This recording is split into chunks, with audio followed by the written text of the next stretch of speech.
पियाज परे एबे खाउटिंग चिंता बढ़ाई आलू बजार रे आलू दर प्राय 35 टंकार पहुंची। राज्य में आलू दर वृद्धि नहीं प्रतिक्रिया रखिंट खाद्य जोगाण मंत्री रणेंद्र प्रताप स्वाई।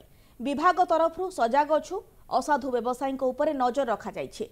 पड़ोशी राज्य जेतिकी आमदानी हेबा कथा होई पारुनी तेबे तर्जमा चली फेयर प्राइस सप्रे सुलभ मूल्य रे जोगाइबा पई कार्यक्रम चली बोली मंत्री कहिसंते।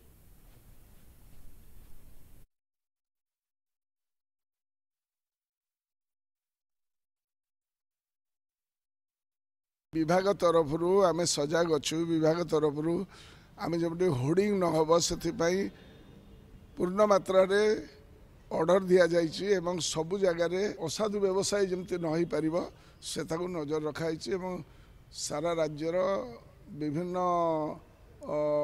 फेयर प्राइस शॉप जरिया आम से कार्यक्रम ग्रहण करूँ कि ना एपर्यंत निष्पत्ति आज नि।